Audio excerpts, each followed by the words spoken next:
The first number, you'll see it in bold, is 4,500 megawatts. And that's the peak generation. When you say peak generation, in the course of a day, generation keeps going up and down, up and down. It's a wave of sorts. But the highest generation that was recorded on the day we're talking about, which was the 13th of April, should be about a week ago, was 4,600 megawatts. Why is that important, you'd ask me? If you come to the bottom half of the table, the first number you'll see there it says almost 30,000 megawatts, right? That's the peak forecast for demand coming from a national control center. They're estimating that if everyone that needs power in Nigeria got it, we'll need about 30,000 megawatts. But I don't like to speak to demand because it's a number based on data that somebody has compiled. It may be correct, it may be off by, it may be less than it should be, it may be more. I don't want to hold on too much to that. But what's interesting that you'd see next to it is that we've got 13,000 megawatts on our grid.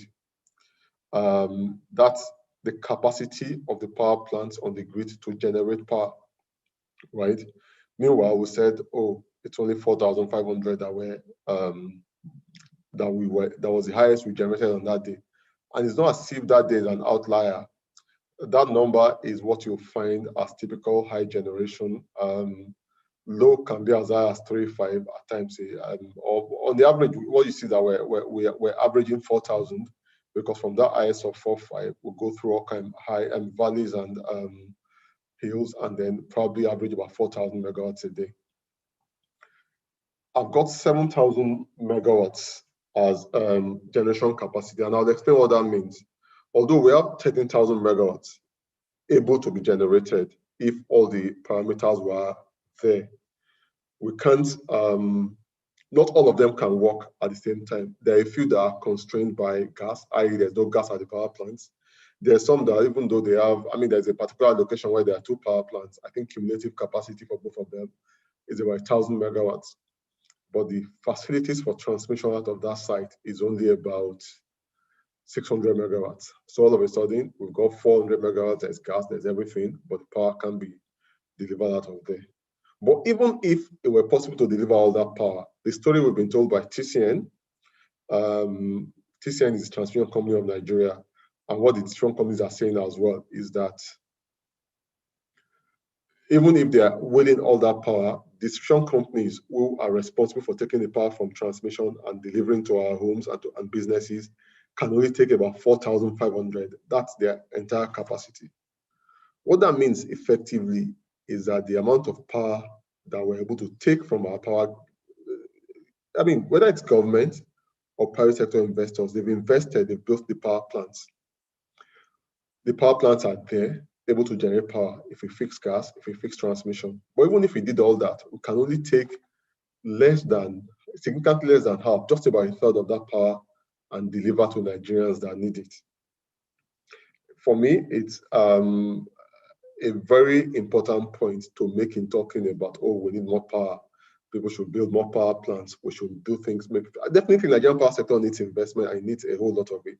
But we have way more generation than we're able to deliver to Nigerians.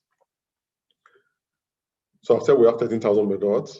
On the average, our grid is doing about 4,500 megawatts. And the result of that, we can see in the slide that follows. Effectively, in that slide, you can see countries like, this is from the CIA World Factbook last year. Apart from the USA, which has got that long bar, we can see countries that we want to call our peer countries. Maybe we say China is not our peer, but I'd say Brazil, Cameroon, Egypt, Ghana, Togo, Nigeria, Senegal, South Africa, Zambia, Libya. What you find is that in this list of countries I've listed, Nigeria actually has the least consumption per resident. We're doing worse than Togo, we're doing worse than Cameroon. Maybe it's not strange that we're doing worse than South Africa, worse than Egypt, but we're doing worse than Zambia by far. In fact, the spec that's Nigeria's consumption in that chart is so small that it's very difficult to see. The final context issue that I'll raise is that I've said, look, we have power plants on the grid, we're not able to deliver them. So people are forced to do alternative generation, right? I mean, it's either from the man that's operating a barber shop down the road that uses the so-called I pass my neighbor generator, right? To big industry running off either compressed natural gas or diesel generators. Everyone that's taking power from a source other than the grid is spending times double, at a minimum 1.5 times what it will cost to deliver the power from the grid. And that's at the most expensive tariff that's allowed for power on the grid. It's plenty of data, it's a lot of story, but I always like to depart from this point when talking about regulatory and legal matters in the sector, because all of those things operate in the context that we've spoken to. I don't know if maybe if there are any questions that for me to take now, or if we should continue to the next section.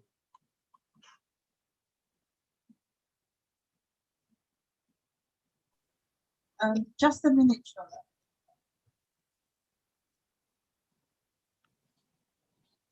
There's one question from Mohammed.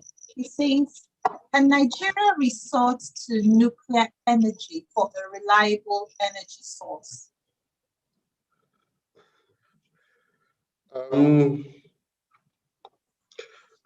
Can we do it? We probably might be able to harness the resources and do and make it happen. I personally will be worried about any nuclear power plant in Nigeria being located anywhere within a reasonable proximity of anywhere that I visit, just because of the safety and all the other issues. But the point of the context that we've set is that we actually, generation is not the problem. When we were speaking through the primary generation resources in the first slide, we talked through, we've got more gas than we can use. We've got potential for solar. We've got all kinds of potential, right? But even beyond that, we've got 13,000 megawatts of power on our grid that we're not delivering to the end user. So can we resort to nuclear? Maybe, but that's not, I don't think that's, I think it will be misplaced priorities for Nigeria today to be chasing nuclear power generation, just for the simple reason that generation has not been a problem. And the bigger problem appears to me that we're not getting the power from the generation point to where the customers can use it. So I hope that answers Mohammed's question. I'll just move on straight to the next segment, which is talking through the legal and regulatory framework.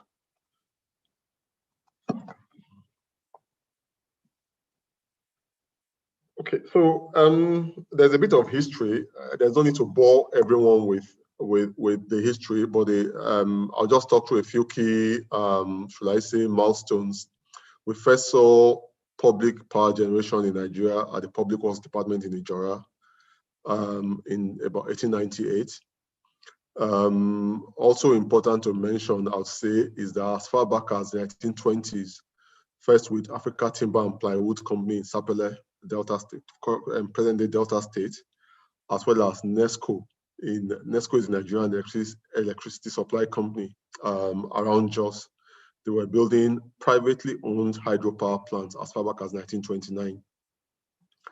The next key milestone that I'll talk to is the fact that the first thermal gas-fired power plants, AFAM 1 in Delta State, was built in 1959. Of course, I think we're on AFAM 6 or 7 now, sorry, the number escapes me. But ultimately, the first thermal gas-fired power plants were built in 59. We had Kenji, the first hydro, came on stream in 1968. The famous NEPA, which really was a combination of the previous two utilities by government, was set up in 1972 and was set up as a monopoly. Yes, the question might be asked that I had mentioned that we had private generation in NESCO and in ATP before then. Those operations were saved, NESCO particularly, because even to date, NESCO continues to operate where it is. But primarily, NEPA was set up as a vertically integrated monopoly that did all the activities in the industry, from generation through transmission to distribution. Someone might ask me that what's the difference between transmission and distribution? Transmission simply means that you're moving, so you generate power at the power plant in the activity of generation. Most of our power is generated from hydro turbines or from gas-fired turbines in the gas stations. Then that power is, to minimize losses, is tapped up to a very high voltage, defined by our Power Sector Act as 132 kV and above, and then moved to the various locations where it's going to be used and handed over to the discos, the so-called discos, the distribution companies, who move power at 33 kV, right? So all of those activities were before the current reforms from 1972. They were carried on by NEPA. We typically will talk about the start of the reforms as 2001, when the the National Electric Power Policy was passed, which was the precursor to the EPSR Act. But actually, the reform started in 1998 with some minor amendments to the Electricity Act and the NEPA Act. And what those amendments said was that essentially IPPs privately owned IPPs could generate power. I think they were required to have NEPA's consent. So it was under that regime that, for example, the AES batch project in Lagos started. A few other smaller IPPs, Rolls-Royce, I believe, in supplying WAPCO, I believe, came into being at that point.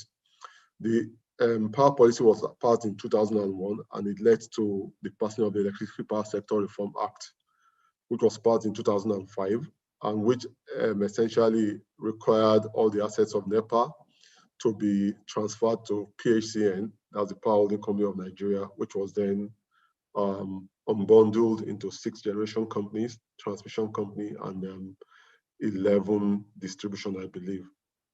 There have been a few other developments since then, but I think I'll summarize all those developments in that we all hoped that when the reforms came, we will that with private sector investment and innovation, hopefully we'll move on from the problem that NEPA was, that there wasn't enough power, right? And that with private sector participation, things will improve.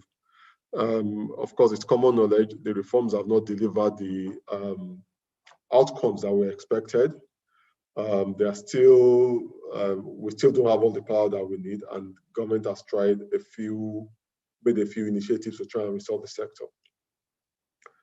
That's where we are operationally today. We've got a sector where the key operators are the GenCos, the 6 GenCos, the 11 DISCOs, TCN.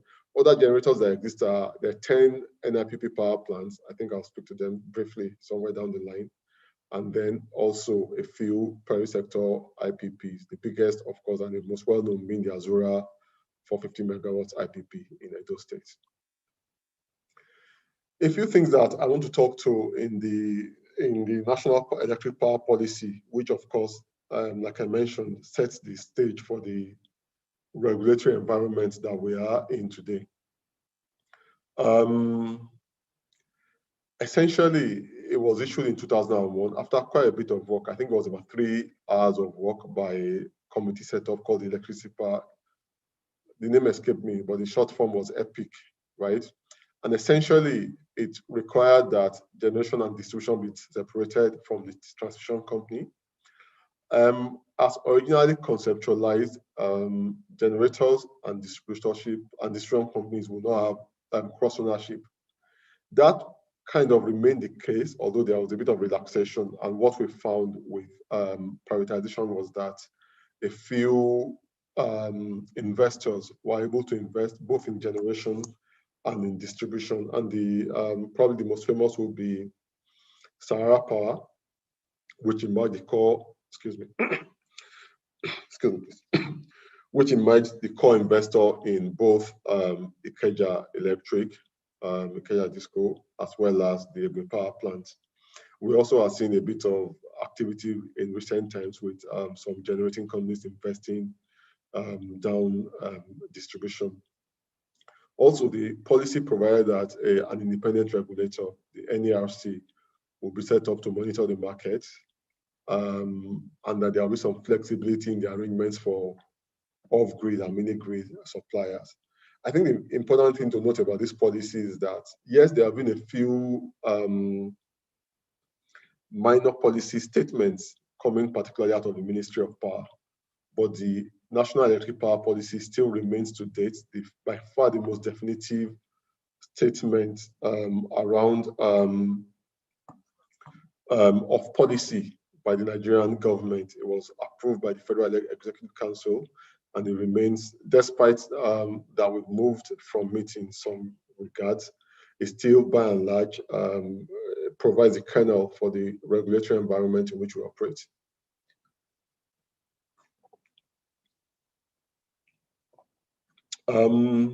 For a power lawyer particularly, the Electricity Power Sector Reform Act will be what I'll call the Bible for the sector, right? It was enacted in March 2005, and it essentially gave legal backing to the reforms that are proposed in the NEPP, in the policy, and essentially provide for, I mentioned earlier, for NEPA to be unbundled, for private competition, private sector participation to come in, for a gradual evolution of the market from the vertical monopoly that it was with NEPA through to competition across. It also provides for a few other matters that are essential. But I think the key provisions that will form the kernel for some of the, I'd say, legal regulatory issues I will speak to will be things like competition and market power, and then the requirement for consumer protection.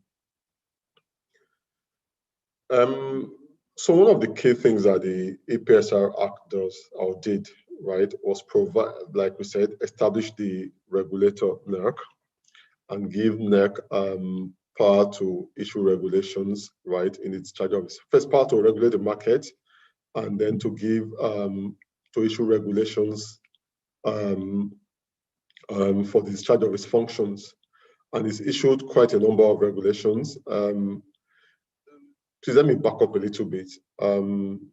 It's probably not as topical now, but we should note that the way the assets of the old NEPA was transferred to PACN was by transfer order issued as a regulation by the National Council on Privatization, which was the body that was vested with the power to, so to speak, implement the reforms.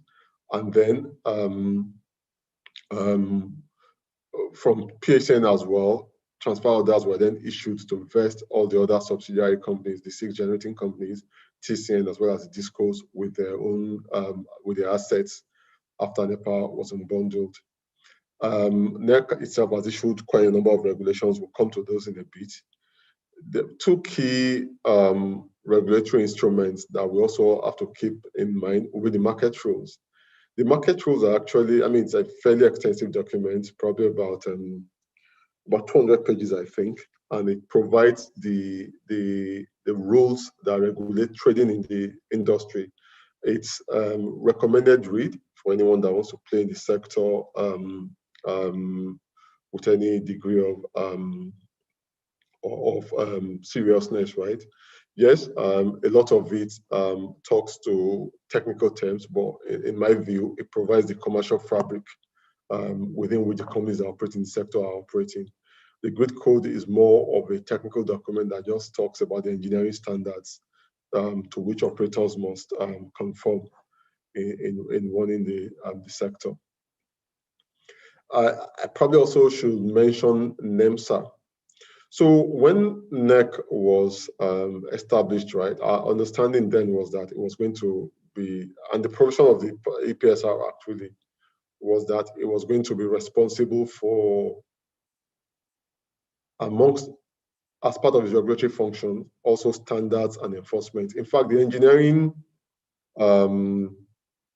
engineering division of NEC, I think, used to be engineering standards and something.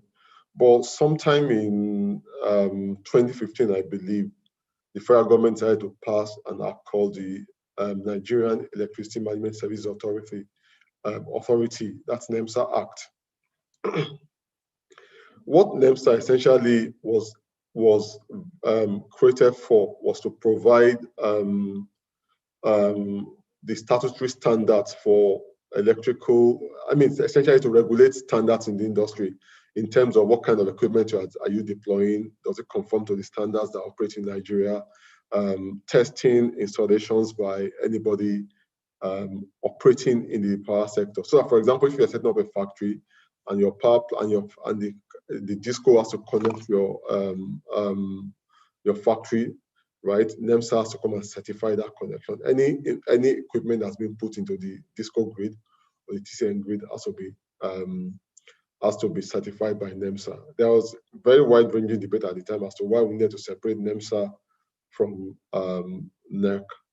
But whatever or however that is, what is clear is that NEMSA is here to stay, and it continues to regulate and implement the technical standards that drive the in the industry.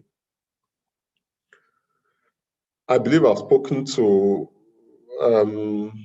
the key players in the sector today. A few slides up, we showed that slide that showed 26 power plants in the industry, comprising power plants from the successor generating companies, both hydro and gas. Of course, there's 11 discos covering the territory of the entire country. Apart from Lagos, where there are 2 discos, Ikeja and Eko, I believe on the average, this disco covers about 4 states on the average. If my math, you probably can see that my arithmetic is a bit wonky. But typically about 4 states. The interesting point in distribution is NESCO. NESCO operates about 3 to 4 mini hydropower plants in Plateau State around Jos. It distributes power within Jos and as far as Nasarawa and even some parts of Abuja through an existing license that was issued to it by the old Federal Ministry of Power and Steel, and which has been grandfathered into the current sector. Beyond the successor companies, we also have the 10 NIPP power plants. The NIPP were in 2004, I believe, 2003, 2004, President Obasanjo decided to build more power plants because Nigerians needed power. And so what they did was to use monies from the excess crude account belonging to the federal, state, and local governments to build what was called the National Integrated Power Project. 10 power plants in all, of which 8 are delivering power to the grid now. 2, I believe, are coming on stream over the course of this year and next. It also built quite a bit of transmission and distribution infrastructure as well, which was handed over to TCN and the respective discos. Beyond these major players, we've also seen a few new generation projects. I've spoken to Azura in Edo State. There's Zungeru, which is being built by government, and there's Mambila, which is spoken of as a 3,000 megawatt power plant somewhere in Taraba. But despite having been originally conceived as far back as the late 60s, early 70s, it's yet to be built. From what I hear, there are quite kinds of challenges in terms of cost and all that, but it's been discussed. But again, my view is the issues today are more transmission and distribution than generation. But because of all the issues on the grid, what we're finding is that there are many smaller players that are showing up and locating their power plants in close proximity, so to speak, to heavy industrial users, factories, residential estates, and all that. And we have about 4 or 5 IEDNs, and IEDN is an independent electricity distribution network. And what it is that, yes, if the disco, let's say, for example, around Ikeja, Ikeja Electric as a franchise, a license to distribute all over that territory. But a smaller player can come in and say, oh, in say GRA Ikeja, for example, I've got this project, I can prove all the things that NEC requires to be proved. The DISCO is not providing all the power it needs to provide, etc. It's then granted an independent electricity distribution license, over that area to distribute. Today, there are, I think, 4 or 5 of those licenses. The sense that we get is that NEC is a bit less eager to expand the scope of those licenses or to issue new ones, because of a strong sense that what that might be doing is cannibalizing the market of the discos.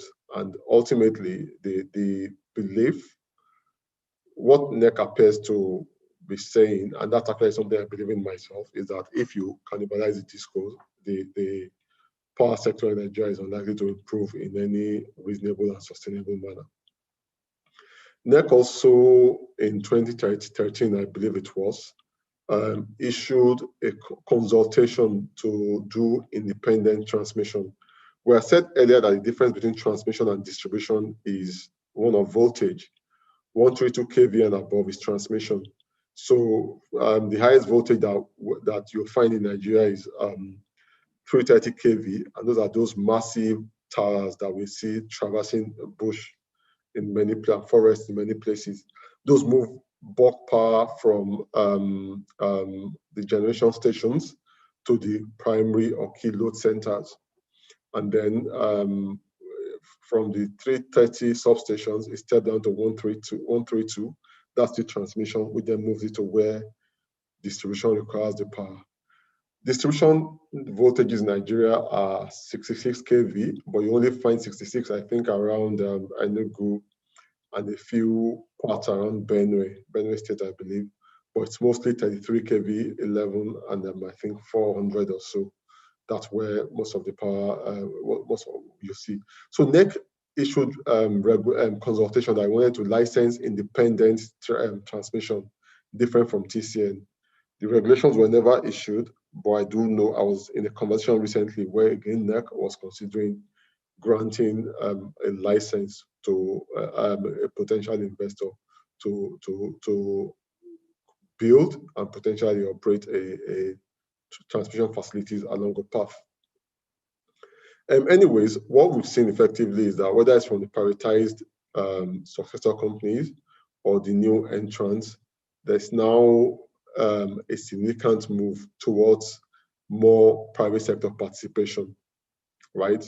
Of all the successor companies, only TCN remains government. Well, TCN and Yola is a special case I'll come to in a minute. TCN remains government-owned, government-operated. Even TCN now, there's conversations about potentially concessioning it. Yola Disco was privatized, but because of the insurgency in the northeast, I believe the core investors gave it up and declared force majeure and handed over back to government. So we're seeing that most of the activity that's coming up, it's more private sector driven. But again, we're still seeing some government activity. The Zungeru power plant will be delivered this year, or maybe very early next year. Mambila is still being discussed very seriously. And then I think there might be 3 or 4 power plants that the Nigerian National Petroleum Corporation is looking to build. So most activity that we see is at the generation level, which means we're going to add even more capacity to the 13,000 that we have, of which we're not delivering about 7,000, right? But having said that, the expectation, the broad expectation in the regulatory framework is that government will continue to focus more on policy and leave investment to be made in the private sector. Many state governments too are talking about doing their own projects, and I did mention government to business MOUs. That was set up in the context of, for example, the Siemens, the Presidential Power Initiative, and arrangement by government to essentially get German conglomerate Siemens to do quite a bit of intervention across multiple, essentially to try and resolve the bottleneck, the issues with the discos. We're still watching to see where that goes. But regulating all of this should be NERC, the NERC, which should operate as a totally independent regulator.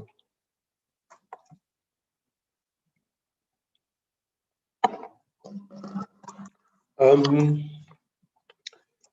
the next slide, we'll talk about the key players in the sector.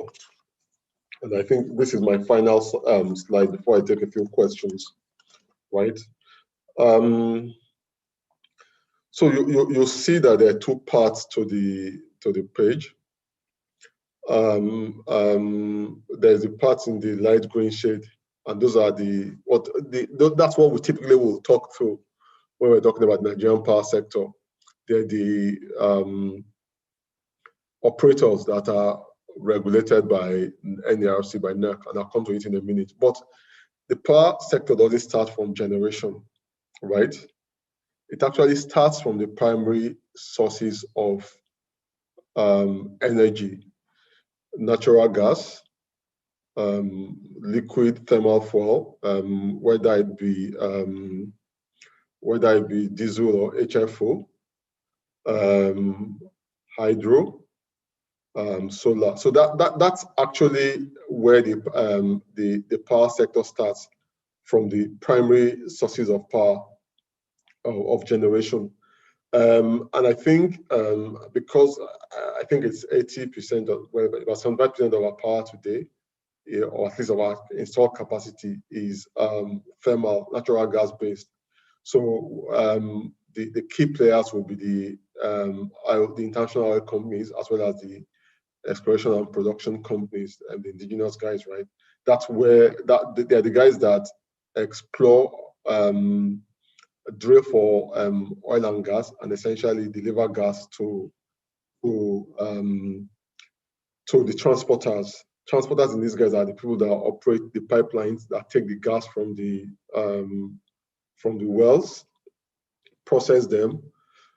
Okay, I'm going to try and keep this a bit simple. Once the gas is produced out of the ground, the wet gas, it's processed. Now, processing can we typically sit with the natural gas producer, who then delivers dry gas that has been stripped and cleaned to the transporter. In this case, NGC or NGPTC, or so as it's called these days. So the main pipeline trunks in Nigeria are operated by the Nigerian Gas Company, which essentially is a subsidiary of NNPC and has historically been the main entity responsible for transporting gas. NGC had given concessions to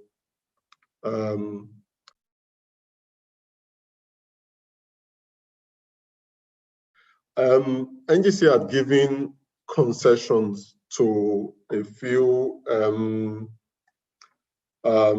operators in the past that essentially operated smaller pipelines that delivered gas to industry. So that's why you had Maxella, used to be Wando, Shell Nigeria Gas, which operates, I think, in parts of the southeast. I know they're in Aba. They're also in the Agbara and other areas of Ogun State. There's Falcon Gas that operates in Ikorodu. Other gas processors and transporters, of course, will be companies like NLNG, which liquefies gas for transportation, mostly out of Nigeria. I should mention one company that's not mentioned there, but I should, in fact, two sets of companies that should be mentioned would be Greenville, particularly, which does liquefied natural gas and trucks it to smaller modular power plants. I know there's Greenville LNG. There are a few other LNG companies that are trying to set up. There's also the compressed natural gas companies. Essentially, they bottle or can natural gas, tightly compressed, and deliver to power stations. Effectively, they operate some kind of virtual pipeline fleets. So that's all important for the power sector, because without the fuel, that they produce and deliver, we won't have the generation that we need to have a power sector. And the cash flows that we collect from the party that you see to the extreme right of the page is the customer. That's the person that has to pay for all of the activities across board, including for these guys that are, so to speak, operating outside of the purview of the industry regulator. What you find, in fact, in some countries is that you find that gas and electricity are regulated by the same entity. So that, for example, in the UK, you will have the Office of Gas and Electricity Markets, which is the regulator for both gas and electric power. But in any case, the generating companies take the primary resources, typically natural gas or hydro, and convert it to electric energy. The key players in this sector will be the subsidiary GenCos, the 6 of them that we mentioned. The National Integrated Power Project, that's NDPAC. I mentioned that it has 10 subsidiary companies, all of which operate a power plant. Cumulative capacity, I think, is about 4,000 megawatts today, with a plan to get to 5,000 sometime over the next year or two. There are also several IPPs, the biggest one being Azura, but there's several smaller IPPs. These guys build and operate power stations. TCN takes that power and delivers it to where it's wanted. I should mention that TCN operates in dual capacity in Nigeria. It's both the TSP, i.e. the transmission services provider. It wheels power over its wires from point A to point B, right? It also operates as a system operator. The IE is the party responsible for balancing energy on the grid, because the nature of electricity is that once it's generated, it has to be used. If you generate, you can't have 5,000 megawatts on the system and you're only taking 4,000, then that system will collapse. That's why we keep hearing about system collapses, right? The system for balancing generation and load, once it goes out of whack, a part of the grid will go down and the entire grid will go down. So essentially, the entity responsible for ensuring this balance and being sure that everything is planned well is system operator, which is an arm of TCN. In Nigeria, the system operator is also, and the market operator are also part of TCN. The market operator is responsible for administering the market, i.e. the group of people buying and selling power to one another. I've told you there are GenCos and there are DISCOs. There's the NIPP. On the one part, people are generating power, right? On the other, people, the 11 DISCOs are buying that power and reselling to you and I, to the factories. So this market operator is essentially responsible for balancing that market and ensuring that the market works well. So it will have meters at every trading point on the TCN grid, meter what each person is supplying, meter what each person is taking out. At the end of the month, it issues settlement bills to be sure that everybody pays for what it takes, or at least that everybody knows what he has taken and has an obligation to pay for it. I say that because it's also the very common knowledge that the Nigerian power system has been very illiquid and hasn't been able to pay for itself. There's an entity called the Nigerian Bulk Electricity Trading Company, NBET. And NBET's key role essentially is to buy power from the generating companies and sell to the distribution companies. The question that you would ask me will be, why do we need NBET? Why can't the generators sell directly to the distribution companies? At the time of privatization, there was concern as to if the sector was viable, i.e., nobody was sure if the distribution companies would be able to pay for power that they bought. And so, one, government was going to get some support from the World Bank that was going to encourage government and encourage private sector participation by saying, okay, investors, if you invest, we'll give government what's called a partial risk guarantee to back NBET's power purchase obligations. That way, if for any reason the discos can't pay, MBET will pay the generators and go face the discos for how to collect his money. So because the World Bank cannot lend to private parties, which is what the discos were after privatization, it was felt that a government-owned MBET can be inserted as a let me call it a middleman. Let me use a colloquial term to stand between the generators and the distributors, right? And essentially, so it does all the payment security required. It collects from the discos. If they're not able to pay fully or if a subsidy is required, it adds that subsidy and then it pays the generators. That way, the generators can focus on building their power plants. They can be confident that when they build, they will get paid. Of course, we all know that things haven't worked that way. Yes, as suspected or predicted, the discos haven't been able to pay. As far as I know, only one generator has a PRG-backed PPA, and that's Azura. All the other gencos don't have PRG-backed PPAs. And apart from Azura, that gets paid because of that PRG-backed PPA, no other, in fact, maybe until this year, when due to some key initiatives that NERC has pushed, companies are getting paid a bit better, right? The discos are paying a bit more. There's more power coming to, there's more money being paid to the gencos. Essentially, there were times that NERC was only, MBET was only recovering about 20% from the discos, and that was what generators were getting paid for their power. It really, really was that bad. So the question that might get asked is that, okay, as the MBET structure worked, have we achieved what we sought to achieve via privatization? Because the truth is that it's debatable.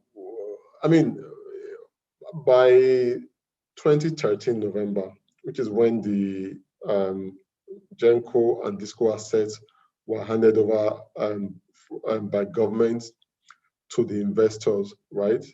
We had average power generation in the region of 4,000 megawatts. If we move beyond that now, it's not by a lot. In fact, right now, maybe over the past week or so, there's been quite a bit of press as to certain plants are failing. There's no power on the western axis, right? And so what we've then seen is that effectively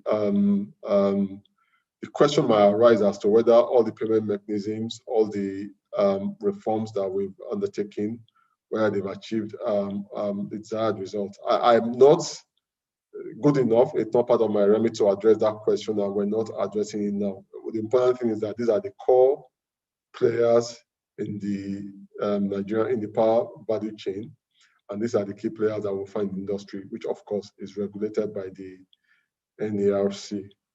I think this would be a good point to take questions again, please. So if there are any questions for me, I'll be happy to take them now.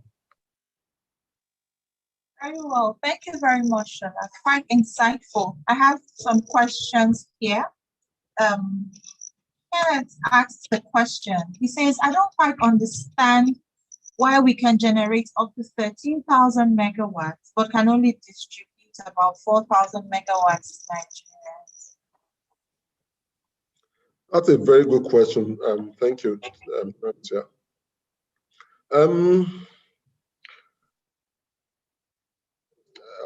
The way I'd like to answer that question is by giving an example. Unfortunately, I don't know how many of our colleagues that are on today are familiar with Ikoyi in Lagos. But what applies to Ikoyi applies to virtually everywhere in Nigeria. Ikoyi was built in the 60s, right? And it was organized, fairly well planned. And when you're driving through what's called Old Ikoyi, you still see a few of those plots of land, 1 acre, with a small one-story building sitting on it, right? That's how Ikoyi was planned. And that's how Ikoyi's infrastructure was designed. including the cables and the transformers that deliver power to Ikoyi. But fast forward to 2021, which we're in now, right? If you go to Ikoyi, Alexander through Gerard through Bodilon has become a wide, almost four-lane road. The one-story bungalows and duplexes have become 20-story towers with probably 6 to 10 ACs in each apartment. But guess what? The cables or the wires there's been no systemic overhaul or upgrade of the cables taking power from the power substations and delivering power to each of these towers I'm telling you about. Why am I telling this story? Essentially, there's been as population has grown, we've become more, in quote, developed, we've built bigger houses, we've acquired more expensive tastes. Everybody has, I mean, imagine that most of us will have a number of air conditioning units in their houses, right? There are more factories. But the substations, it's very, not very often when a new distribution substation is built, when a new transmission substation is built. Yes, there's been quite a bit of activity, particularly on the transmission side of late, both by NDPHC and by TCN itself. But even then, the work to expand transmission and particularly distribution capacity has not moved at the pace that generation has moved. The truth is that if I'm going to build a power plant, all I'm looking to do is to acquire land as near gas as possible and then do the build. For wires business, you have to first plan the path, get rights of way, begin to string it. So because we haven't invested in upgrading the facilities that move and deliver the power in the same manner as we have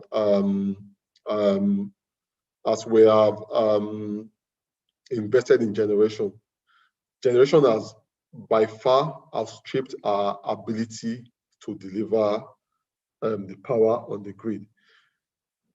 13,000 megawatts is by no means enough for Nigerians. And how you simply know is that everywhere you're going, you can hear the noise of generators, you can see blackouts, so you know that we're not delivering all the power we need. However, the pace of building generation capacity has far outstripped the work at the distribution level to build new distribution facilities, the work at transmission level to build new transmission facilities. And for some reason, things were probably a bit easier to plan when it was NEPA because it was the same system talking through everyone. Now you have 11 distribution companies on the one hand. You have 6 generation companies sorry, I said 6, I should probably say more like 20 because you have to count the 6 GENCOs, count 10 NIPP, count a few IPPs, right? You have TCN in the middle. You have NEC regulating all of them. And for some reason, there isn't any close coordination or communication between them. I was talking about the market rules, right? And it actually provides a plan for procuring new generation. It says before you build a new generation, you should be talking to a plant, you should be talking to the disco that's going to buy that power. The disco should say where it needs power. TCN should show how it's going to deliver the power to the disco at that point. But very often times you hear that TCN takes power to the discos and the discos reject the load.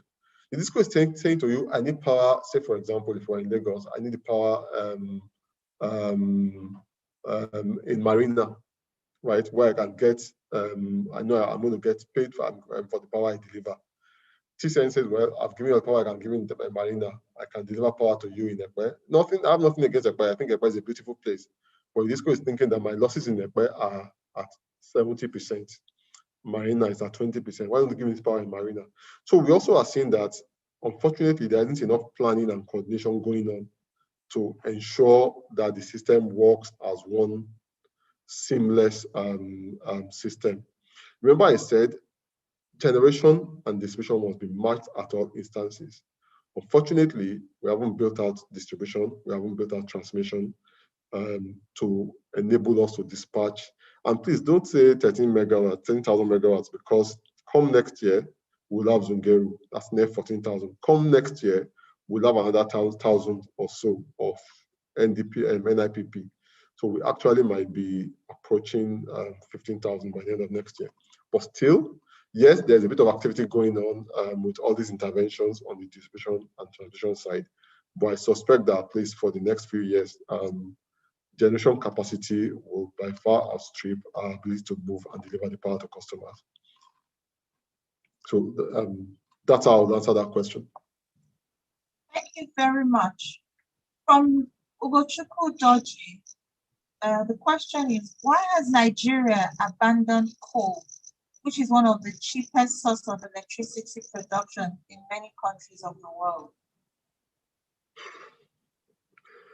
Ugochukwu, why are you trying to make me a few enemies here?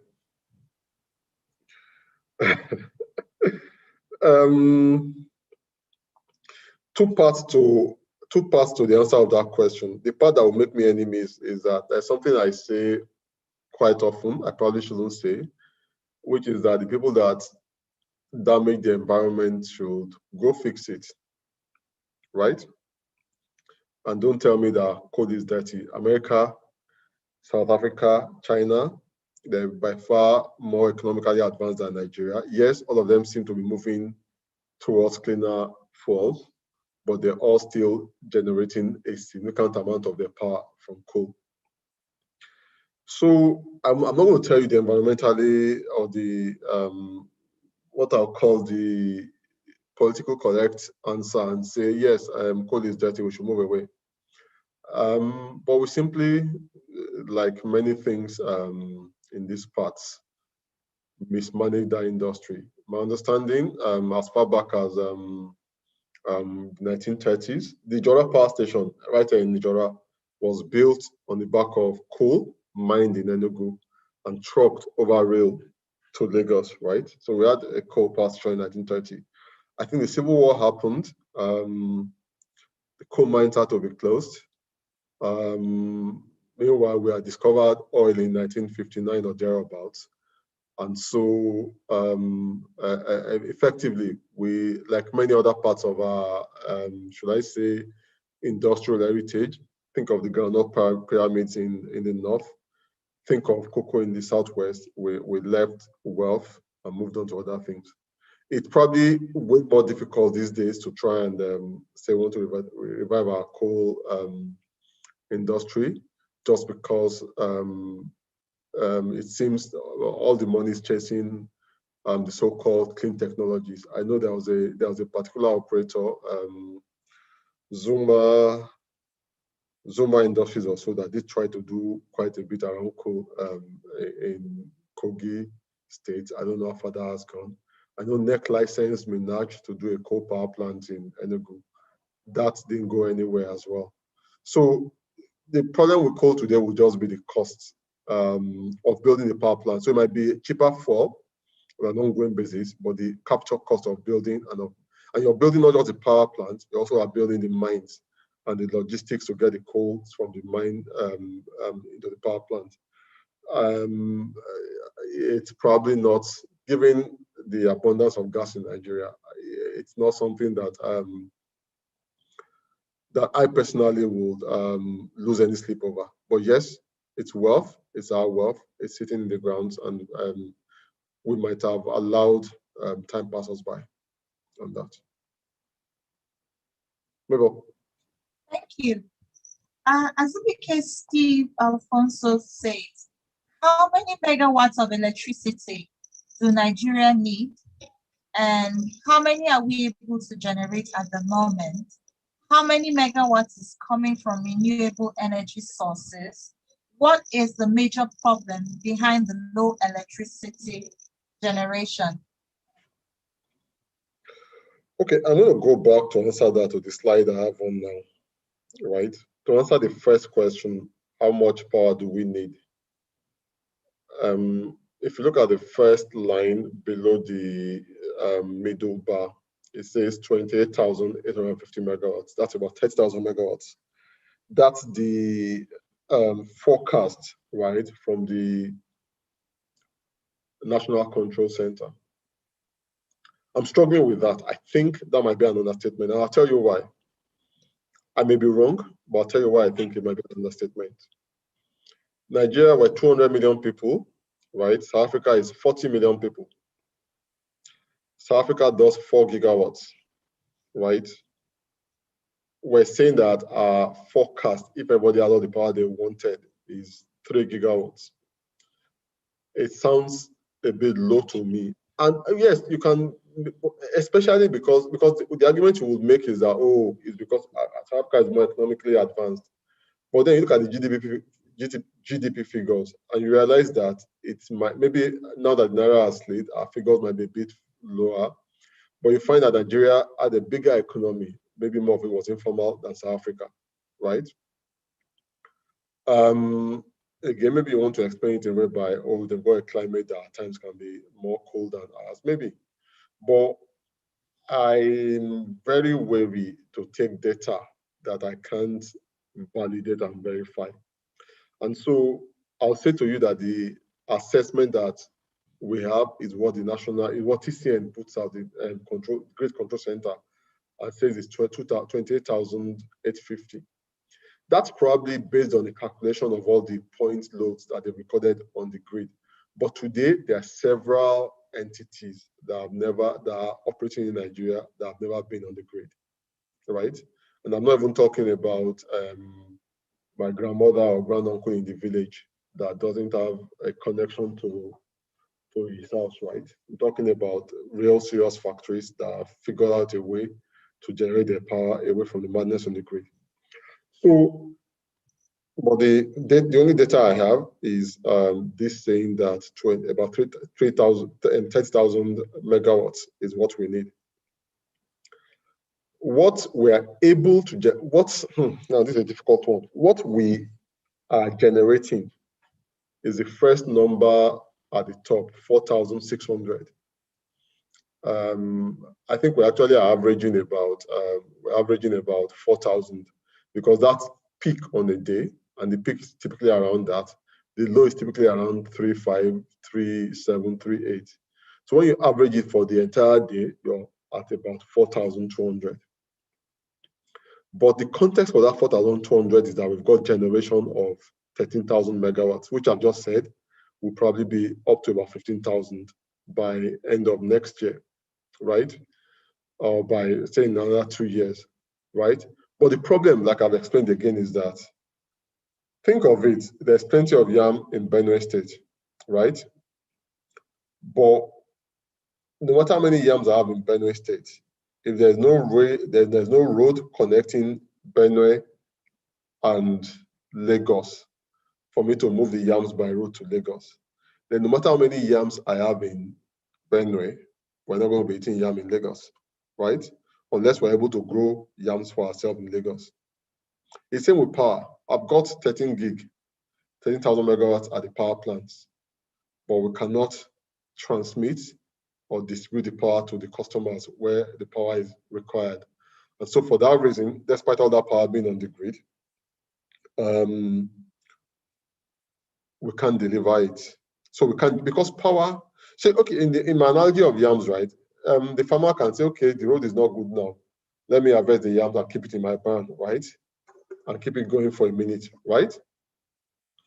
For power, it just stays, the potential to generate is there, but you can't generate it unless instantaneously somebody's taking it from us. I think the last part of your question is that why are we not able to fix that problem? It's the most difficult and also the simplest question to answer. Most difficult because we've been trying to crack it for 10 years now and don't appear to have made plenty of progress. I've said the problem is at TCN level. And if you look at the data here, TCN is saying that, okay, I can actually wheel 8,000 megawatts, right? But when I take the power to the disco zones take the power from me. So what's obvious is that more investment is required, first at distribution level, and secondly at transmission level. When the core investors were handed over the discos, right, they were expected to invest quite a bit in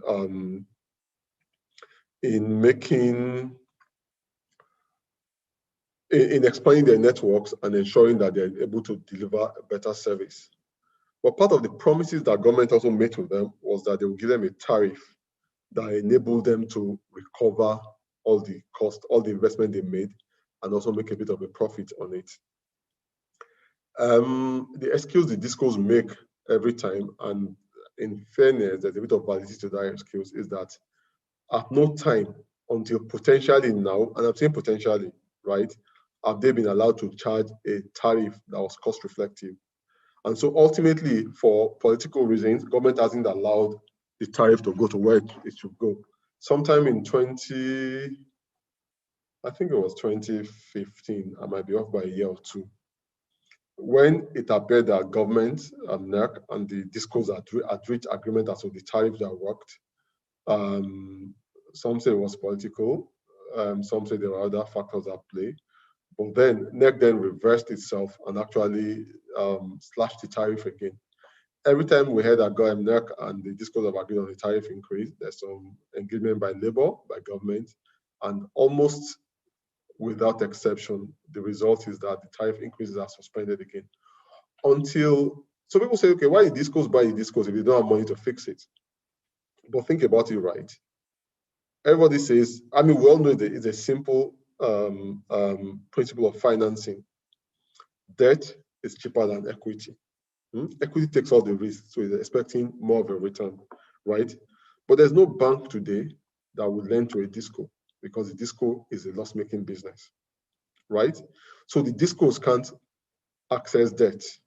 And you think the core investors will then go and take their own equity and put in it? Already they were meant to have spent their own money up to $200. Of course, many of them also were very leveraged in investing that, in buying the assets. Now, the asset isn't even sufficiently viable to pay for its costs. And so where are they going to find money to make the investment that's required? It's not going to happen until they get a cost that's reflective. And a big part of the issue actually is losses.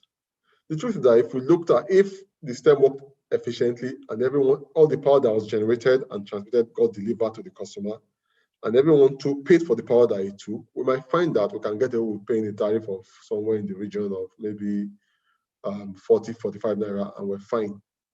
But what happens is that effectively, the best performing discos are probably collecting about 55 to 60% of the power sold to them, which means that there are many discos that are doing less than 40, that are doing 40%. So it means that only 40% of the people are paying for all the power used across the system.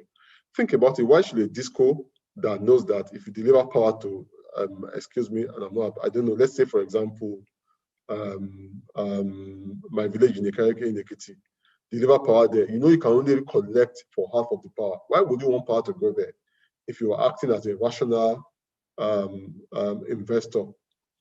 Unfortunately, also,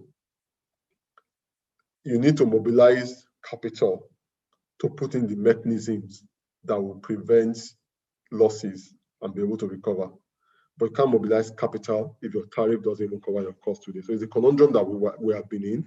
There are quite a number of initiatives today, CBN, World Bank, FGN, that are trying to address that. We're also seeing some innovative industry efforts that hopefully might move the needle a little bit. But it's the fact of this, the core liquidity and non-cost reflective tariff in the industry that effectively has kept us in a place where, despite generating 13 gig, being able to evacuate 7,500, we're only on the average doing about 4,005 on a daily basis. Maybe. Thank you very much. Olajide Adewale says, kudos to you, sir, for the detailed and clear analysis. As shown by the last slide, gas-powered generation is the cheapest of all. What if we add up such costs with the cost of all that is required for the associated gas, capturing for more gas production as against the flaring because of lack of financial capacity to avoid the flaring? What could be the outcome if these costs are then compared to other sources? What is your opinion on this possibility, sir? I'm going to try and phrase that question as I understand it, and I'm going to take a stab at answering it. What I hear is that gas-fired generation might be the cheapest source of generation, and that's even without talking about gas that's flared today. That if the investment was mobilized to capture the flares and then use it for power generation, will that even be better for us? I think that's the question as I understand it. Let me take the assumption from which, so first of all, and I'm going to come to it shortly, it's definitely advantageous to us as a country to both environmentally and economically to capture gas that's been flared and use it. So I'll come back to that. But let's question that first assumption that gas generation is the cheapest source. Maybe not. So on the pricing of gas to power today at about $250 plus another 80 cents per scoff, sorry, plus another 80 cents for transportation. We're finding that gas generation is about, I'll say, at least a third more expensive than hydro. The reason being that, of course, there's no fuel you're paying for with hydro. You install your turbines at the dams, and then you've got, in quote, free power. All you're doing is maintaining your operations and servicing. So the hydros tend to be the cheaper, the least cost in Nigeria particularly. And so when you even look at the economic merit order that NEC has issued, the economic merit order simply says that, look, assuming you had more than enough power to meet your dispatch needs at the moment, is the order in which you should dispatch the power plants. And the first ones you'll see will be the hydros because they're the cheapest by far. And I would argue, for example, if you looked at that map where we had, I'll go back to it very quickly, where we're talking about the generation plants across the country. So there's the three, Kenji, Shiroro, and Jeba, those three hydros. There's a Zungeru that's coming up in Niger State as well.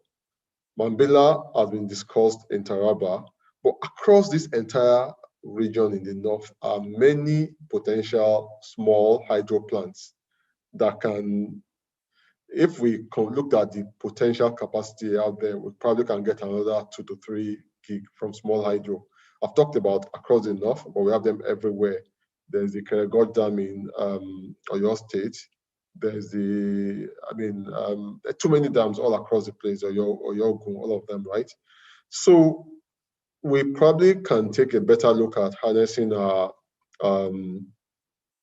hydro resources. Beyond hydro, I also know that particularly when you're not doing batteries with them, given the cost of solar panels today, you might find that you can do almost, the cost of, for example, power from solar is minimal. Of course, the issue with that is that you then have to figure out where to balance your peak load at night because you have to do batteries.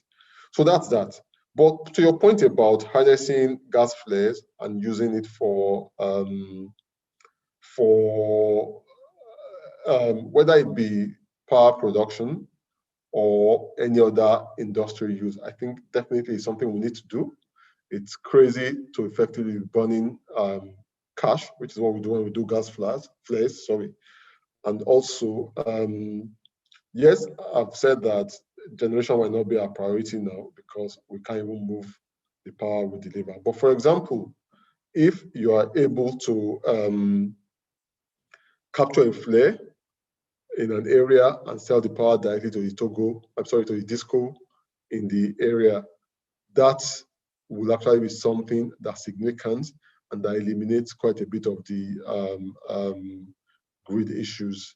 But I think the core point, the reason why the investment to capture the flares and deliver the gas, whether it's to power, which is the single largest user of gas, or any other industry, has been the systemic problems in the power sector, the fact that the power sector cannot pay its bills. And so it's not encouraging for an oil and gas investor to invest in capturing, processing, and delivering that gas to power plants. But it's something that we definitely should address, not just for the economic returns, but also for our environment. Thank you. Kumar Samuel says, please, is there any licensing requirement for a lawyer who wishes to practice in the power sector? I believe once you have your call to bar certificate, you're a fully qualified lawyer.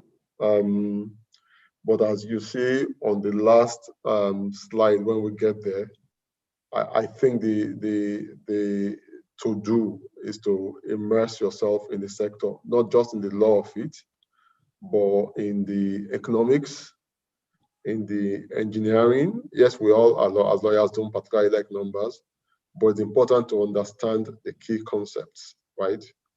So you have to almost know, I mean, as in any area where you're advising, almost know as much about your client's business as the client itself does. So, and there are a few specialist courses, I guess, that are out there that can be taken, but I'm not aware that there's any. I mean, I don't hold any specialist qualifications that enable me practice in the power sector, and that's where I spend most of my time. Thank you. Kingsley Olga says, will the materials for the lectures be made available? Adeshala Francis Ajayi says, is MBET a government-owned company or is it privately owned? The materials, I'm sure the faculty will get them out, so that won't be a problem. Yes, there's a short answer. MBET is owned by, I believe, the Ministry of Finance Incorporated. It's government-owned, fully government-owned. I think it's owned by the Ministry of Finance Incorporated. That's my understanding. Jeremiah Adama says, good afternoon, sir. Please, what do you mean by cannibalizing the disco? Okay, maybe how many more questions do we have? Do we have a lot more? Maybe I'll take 2 more and then we'll try and do the next few slides and close for today. Okay, so okay, that'll be fine. Maybe you can just take Jeremiah's. I'll take this and I'll take 1 more. Yeah, I'll take that and I'll take 1 more. Okay. And Jeremiah, I probably will speak more to that question when I'm talking about the eligible customer framework as one of the reactions to the problems we've had in the industry, right? But essentially,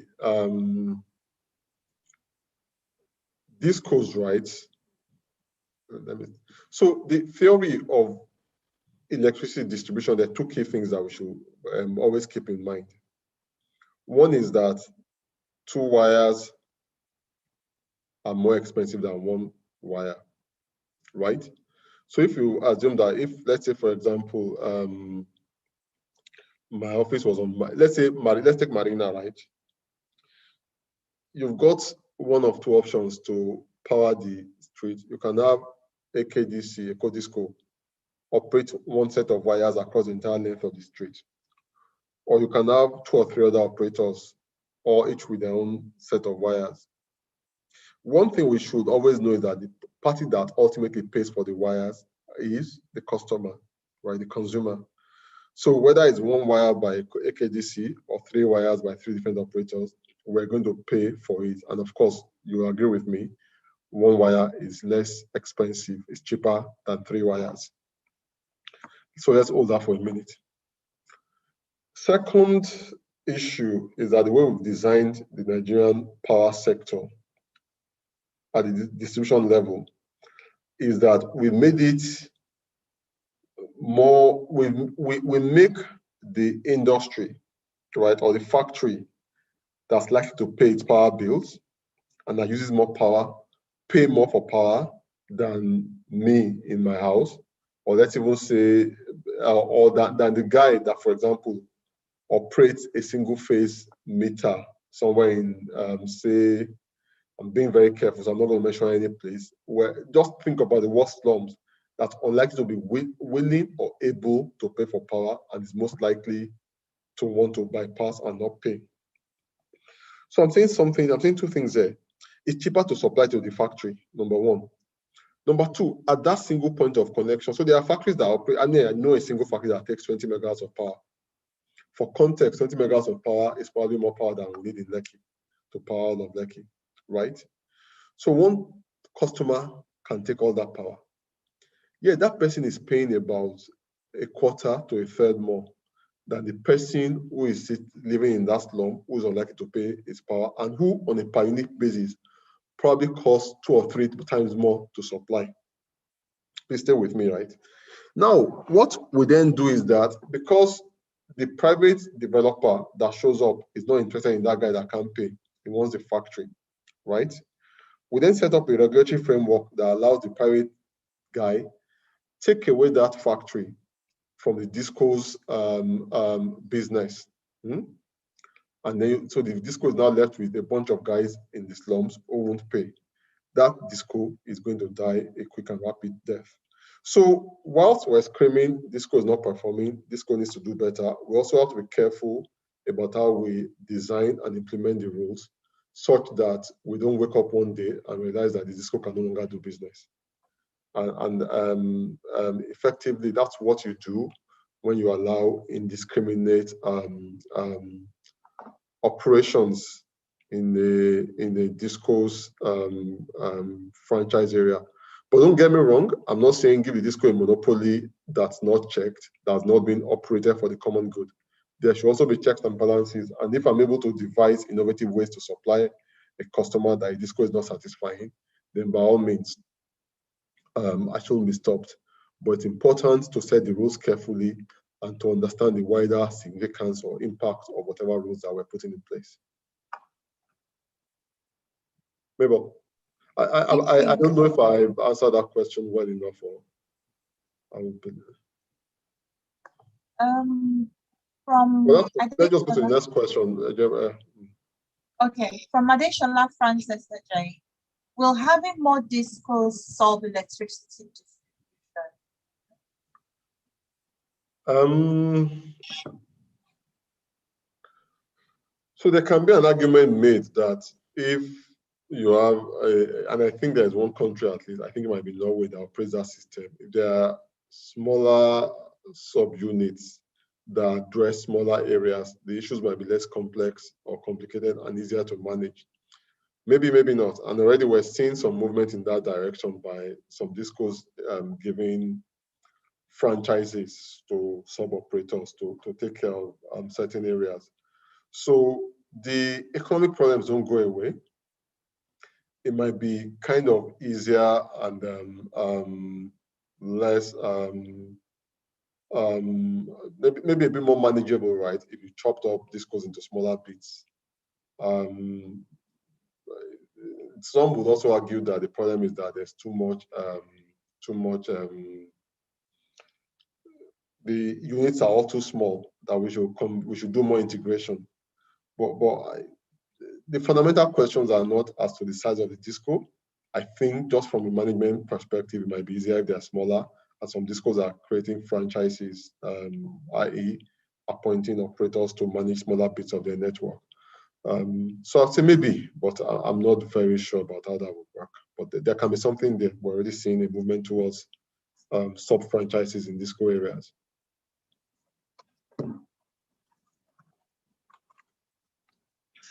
Okay, so what I'm going to do is, interestingly, we've spent the past, I'll say, 15 or so minutes just talking about some of the real difficult problems of the sector, right? We all know there's not enough power. The discos are struggling. TCN isn't doing everything it should do. We have a lot of generation, but little power. So I'm going to just spend the next few slides rounding up for today by speaking to some of the regulatory initiatives that have been put forward to try and address these problems. So, I mean, you recollect that one of the things we've said is that we have too much generation. So please, I think that's saying it wrong. We don't have too much generation, but we have way more generation than we're able to move. I think NEC actually recognized this as far back as 2012, 2013. And that's when NEC came up with the regulations for the bulk procurement of power in 2014. Essentially, what they said was that, look, don't just show up and say you want to build a power plant to supply power to the grid. Before the grid will procure power, the TCN or the system operator must have done what's called a system reliability study, determine that a new power plant is wanted in an area, and based on that, will issue a public bid for the power plants to be built, right? The regulations were first issued in 2014, then NEC suspended them, took in a few applications, many of which were granted, but of course, not any of those plants I know about was built. The last plant that was fully IPP financed and completed was Azura. So essentially, even then, what we saw in 2017, 2018 was that even as NEC was MBET was negotiating PPAs. Azura was done at, I think it actually was effectively, I think the number I even have on my slide is wrong. Azura was almost $2 million, about $1.9 million to the megawatts, right? NEC was not, the MBET refused to issue or discuss PPAs for up to half of that amount, right? And but guess what? People were still pushing, trying to get PPAs, even for that reduced tariffs. None of those PPAs closed because it just didn't make sense for MBET to procure more PPAs. Government signed 14 solar PPAs. None of them got built. I think they gave security to only one of them, two of them actually, owned by the same developer. But for some reason, that too never got built. And then the last I heard that is MBET is saying, look, I'm not going to give you a capacity PPA. Essentially, if you get dispatched, I will pay you what you get dispatched. So imagine it's going to cost you, say you are building a 100 megawatt plant. There's no universe in which that costs less than 60, 70 million USD. But the party you're building it for says to you, I need 5,000. That's all I can take today. I already have 6,000. But if you build it and you're able to get it to market, I'll pay you. And that's why we're not seeing plenty of activity in the new build generation space. It looks to me like more of the activity is in actually trying to find ways to debottleneck transmission and distribution, ensure enough metering and surveillance investment to be sure that the money that the power that's delivered gets paid for. But in terms of new build generation, I'm not seeing a lot right now. Again, like I said, we saw a movement away from grid-connected IPP, where, let me say, grid-connected IPP selling power to NBET. And for a while, there was quite a bit of movement or noise about doing embedded IPPs with the discos. All of the discos, almost all of the discos started trying to procure an embedded IPP. Embedded simply means rather than being connected to the TCN grid at 132 or 330, it's embedded within the discos that generate. It takes the power to 33 typically from where the disco moves it. A lot of the discos issued RFPs, try to procure embedded generation. As far as I know, only one deal got towards being signed. I say towards being signed because as far as I know, it's not even operational today. So despite a lot of noise around this 3 to 5 years ago, again, that seems to have petered down. And I'm seeing more activity in people actually trying to take power already existing on the grid and getting it to customers. Even on the embedded power arrangements. Even the Lagos State government actually started the process, passed the legislation, the idea being to try and procure up to 3,000 megawatts of embedded power for Lagos. But that didn't seem to go very far at the time. The other thing, I think this is what, I think it was from Jeremiah that I had that question about, one, cannibalizing the discourse system, and two, so one of the things that government did in trying to address the problems, particularly for industry, was to declare what was called customer eligibility. The idea was to declare a class of customers, any customer using more than 2 megawatts of power, eligible to buy power directly from a genco or a generator. The idea of eligibility actually was in the Electric Power Sector Reform Act. The provision in there, I think section 100 defines eligible customer as a customer of the class declared by the minister, and which connects directly to the TCN, to the transmission grid for the purpose of receiving power. What the former Minister of Power then did was to declare certain categories of customers eligible. The main criteria was either individually or in a proximate cluster, with each off-taker taking more than 500 kilowatts, right?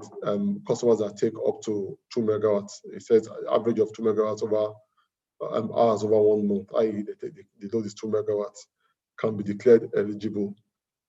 But then, once you're then declared eligible, you can buy power directly from a generator. The interesting thing was, I mean, the view that some of us had at the time was that these regulations, in my view, didn't go far enough and actually seemed to walk back some of the initiatives we had seen in that place before then. Because I said, for example, earlier on that 1998, we saw a Rolls-Royce of the UK do a power project for WAPCO. I'm fully aware that WAPCO, before it built its own 60 megawatt power plant at Lagatabu, had procured IPPs that built inside its fence, maybe 3 or 4 times to supply it. But the eligible customer regulations then impose certain requirements, agreements with the market operator, agreements with TCN for eligible customer framework. Therefore, in my view, complicating arrangements that have been existing pre those regulations and in full compliance with what the Act requires, right? And then just making that process more difficult. If they had been clear that this is targeted at customers on the TCN grid, then those problems wouldn't have arisen. And especially as they were saying that, and also talking about a customer can also be connected to a disco facility and be eligible. Problem being that the real reason the customer needs eligibility is to get away from the disco's unreliability. So if you're saying that a generator, I'm sending power to an eligible customer, but I want the disco to will that power for me, you will know that, of course, that's not going to work like it should. Which is why, despite a few transactions that went through, I do not believe that the regulator has approved more than one eligible customer transaction. And we're seeing that that response has probably not played out as well as expected. We're seeing quite a bit of activity in mini-grid solutions, which makes sense. I mean, there's certain parts of, particularly in the more remote areas. I was speaking with someone in Oyo State, for example, recently, and I'm told that there are villages that are at times 10, 15, 20 kilometers away from the nearest grid supply point. And then you get to those villages and you find a cluster of 15, 20 houses. We have similar places all over the north, all over southwest Nigeria particularly, I guess the Southeast is a bit more densely populated, but I'm sure you also have those kind of places. So this kind of places probably is cheaper, is more efficient to go do some solar or hybrid fueled mini grid solutions. We're also seeing government and private investors investing quite a bit in the solar home systems. Right now, I think government recently launched the 5 million solar home systems. The idea being to give remote users a system that gives them basic lights, gives them maybe a fan, a TV, and a radio, and essentially they're paying for that over time with the payments scheduled to match the life of the batteries. So at least what that does is that essentially government feels that people get power whilst we're waiting for the grid to develop to get to them. I'll point out that by the EPSR Act, if the generation is less than 1 megawatt or distribution is less than 200 kilowatts, then licensing is not required from the regulator. Although I do note that NEC also has mini grid regulations that is somewhat ambiguous as to those thresholds. There's also the meter asset provider regulations, and what this did essentially was to try and engender. So the data that went around about 2-3 years ago was that the meter requirement in Nigeria was about 7.5 million, and that I think that there was less than 5 million meters out there. Sorry, there was less than 3 million meters out there, and this is without talking about meters that need replacements, meters that are getting spoiled. And so what NEC then did was to issue regulations that encourage private investors to invest in metering. I know that despite the meter asset provider scheme, there hasn't been a lot of metering penetration. The reason being that one, the MAP regulation still required, I believe, for the discos to pay for the meters, which was a problem.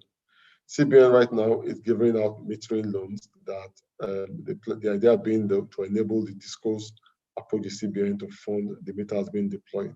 So hopefully we'll see whether that works and how well it might work. The Power Sector Recovery Program was simply a response by government and backed by the World Bank, excuse me, please, to try and essentially address the critical matters that caused liquidity issues in the market. And there were, I think, 3 or 4 core anchors. The idea was, one, let's improve power supply reliability, i.e., make the required investment in distribution and to some extent in transmission.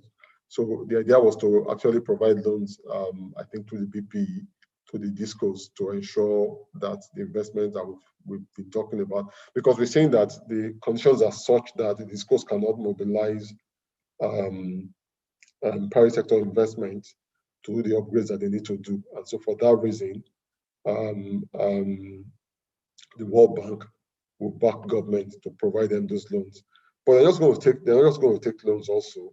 What they're then saying is that we must improve both the governance and the institutional framework for the sector so that there's more transparency and everything works better, and that there's a gradual movement towards a contract-based market.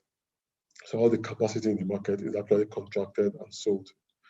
So what they're saying effectively is that, look, we understand that discos can do financing. We'll give them the money. But we're not just going to give you money.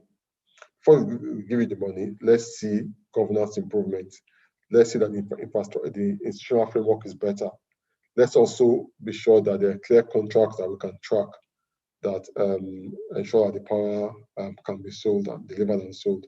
And so we're seeing quite a bit of that's taking more time, I believe, than was planned, but it does look like those conversations are ongoing. And the first critical bit of it, which was the requirement that government eliminate subsidies, or at least allow a cost-reflective tariff. It appears that there is some movement towards that direction. Although, of course, every time we talk about a tariff increase, we also hear from labor. The final thing I'm going to talk about will be, in this regard, will be a move towards service reflective tariffs, SRTs.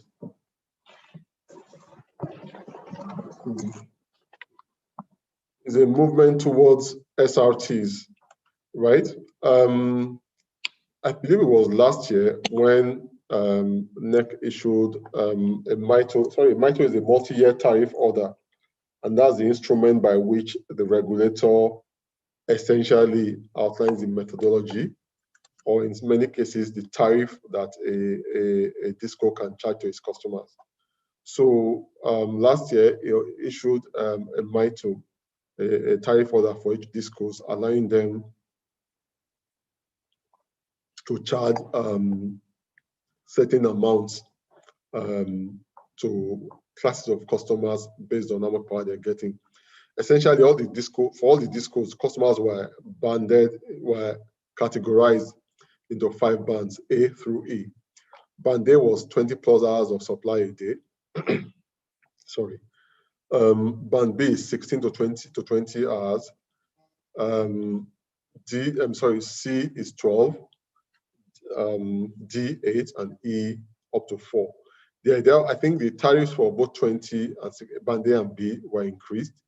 I believe the general consensus amongst many discos is that the pricing at band A level should be sufficient to at least should be adequate, right? Of course, getting 20 hours plus supply a day requires a bit of investment as well. But the expectation is that the disco is then encouraged to make the investment that moves all of its customers from whatever band they are into band A, so I can charge the top line tariff. Two things I've heard recently that I find that provide an insight into how this might be working. I recently heard about a disco whose band A tariffs are north of 70 naira per kilowatt hour. Tell its customers that look, they either pay that 70 naira or they can, they can walk. And what I find is that, what I hear is that many of that disco's customers are thinking of, okay, we need to find the alternative sources. Because remember, I talked about LNG, I talked about CNG earlier. And what you find is that some of these providers can deliver power effectively. The cost of generation to a customer as a site of LNG, for example, can be somewhere in the region of 50 to 60 naira. So if a disco's tariff is at 70 naira, then that disco might be facing an existential question. The other bit, of course, is that we heard that many discos adjust their tariffs to the band A levels, despite not providing band A supply. So it's an issue. What the regulations provide is that if a disco doesn't provide that supply, having charged that amount, it should then refund the excess charges. How that can be done, how it will operate in practice, nobody knows. But those are some of the things that we're seeing in that regard. I think what we should do is take a few more questions, and then we can close at this point tonight and continue tomorrow. So maybe if you have any questions for me, we could take those now.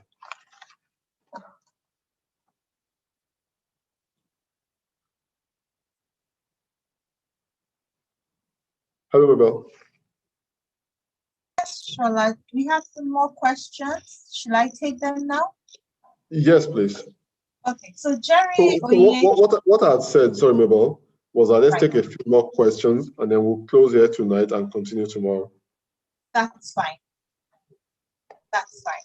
So I'll just run through very quickly the questions that we have.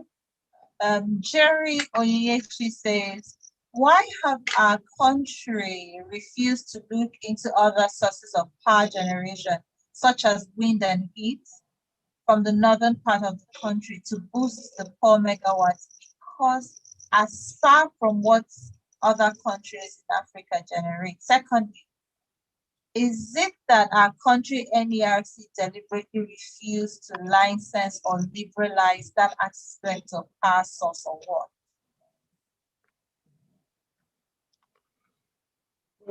Thanks for the question, Jerry. I think innovation is always good, right? In terms of just finding new additional power sources and being sure that they work. But essentially, Nigeria today has more generation than it needs from conventional sources, from thermal gas to hydro. So yes, we shall continue to explore those sources, particularly where the generation can be done close to where it's recovered, where it is required. Because for me, one of the ways to stabilize our power grid is to generate as near use as possible. So that if you see that effectively, virtually all of our generation is concentrated in about a third of the country, it will be great, to your point, to then find other sources nearby offtake in these areas. But the critical problem right now, the requirement will be to find ways, in my view, to unlock the generation we have and ensure that it delivers to Nigerians. So your question as to whether the regulator refuses to license these sources, I don't believe so. What the regulator looks at three aspects when considering a license application. Legal, i.e., is the entity properly set up and constituted? If that's a yes. It looks at the technical, is what is being, what's to be done technically feasible, and does the applicant have the team and the capacity to do it? If those questions are answered affirmatively, it's then a function of, is it a financially viable project, both from the standpoint of, can the sponsor, does he have the financial muscle to deliver the project? And secondly, is the offtake sufficiently clear as to see where the power will be sold to? My experience of every attempt to put power on our grid in the past, I'll say 7 or so years, all of them have failed because we couldn't answer that last question. Who's going to buy the power? How was the power procured? So by all means, we should explore those areas. We should explore those new technologies. Innovation is always good, particularly when innovation does what it always does, reduce costs. But what the most pressing to do for us in this sector today is to do what most countries figured out over the past 100 years, how to move power from generating stations to the places, homes, and businesses where they're used in a stable, reliable manner. Miro. Samuel says, thank you. Emi Fawale says, do you have a theory on what can be done to achieve constant electricity power supply in Nigeria? I like the word you use, theory. So yes, I have a theory, but it's just that theory, right? Think about it. As far back as the 1890s, people were generating power and delivering the power without there being brownouts or blackouts, right? I'm sure even when the Public Works Department built that power station in Ijora in 1898, they were delivering it to the homes in Ikoyi, and they weren't having the kind of issues we're having now. When Thomas Edison was building his power systems in New York and the rest of America, they didn't have these issues. So the science is not fantastic. It's traditional, it's old, it's not new, right? It's just about doing things the right way, engineering right. For example, you're connecting, see, there's some basic things that need to be done. You're taking a joint, you're connecting, say, multiple nodes to a line, right? Every time you tear off that line, put in the protection so that if there's a fault in my house, it won't affect your house. Or if, okay, we're even so few on this line that we can't protect against ourselves, let's protect so that if anything happens in my house, it doesn't affect the next street and so on. We're not investing in doing all those protections, right? We're then also, and we're not investing in it because traditionally we felt, oh, well, people can manage a few minutes or hours or days of blackouts. So my view is, yes, we all have to agree to pay a tariff that works. But once we're then ready to pay a tariff that works, we also need to hold the distribution companies accountable. The science or engineering of making power reliable is not hard. It's not new science. There's no innovation involved. But there's also the social, cultural issue of us agreeing to pay a price that is right and of us holding ourselves accountable. So nobody's stealing from the entire system by refusing to pay for power that's validly taken. But the science of it is easy, putting the protections. So the theory, because you say to me that you haven't seen anybody do it in Nigeria. But having said that, maybe in small minor estates, can be bigger, can be smaller. You're seeing people achieve 24/7 power, including, unfortunately, running off diesel generators. But countries have been doing that for entire systems for more than a century now. So there's no reason why we should not be able to do it here. Mabel. Thank you. Yvonne says you talked about the potential of hydro in the northern middle belt region. Is solar not a better or more viable option in those regions, especially the rural remote regions? Good question. Given the prices for panels today, you definitely can deliver power or light at least during the day, or power during the day, right? Cheaper with solar. But you remember that you need power 24/7 and you probably need more power at night. By the time you add batteries to it, it probably gets more. I would almost be certain that nothing beats solar if the dam conditions are right. I'm sorry, beats hydro, whether small or large, if the dam conditions are right. But for me, it's not something we should be debating, right? All we need to do, all that needs to be done are studies that scientifically determine what's doable there at what price. The cost of solar and solar-based power will continue to crash very rapidly, just on the basis of panel price. I mean, panels are so cheap now, it might even be cheaper for you to put solar panels on your rooftop than to put normal roofing sheets of whatever type, right? Also, with new research, new investment, battery prices too will keep crashing. And we'll get to a place where 3 years down the line, that's definitely cheaper than anything else you can find.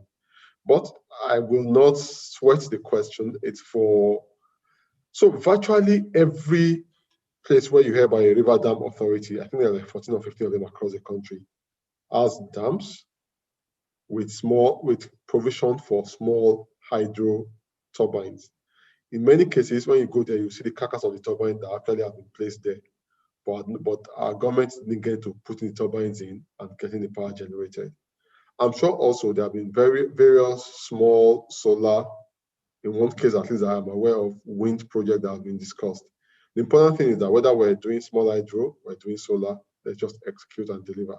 If Germany can do, I think it's 4%. Please don't hold me to that number. I think it's 4% of its power from solar, and that 4% is probably national generation.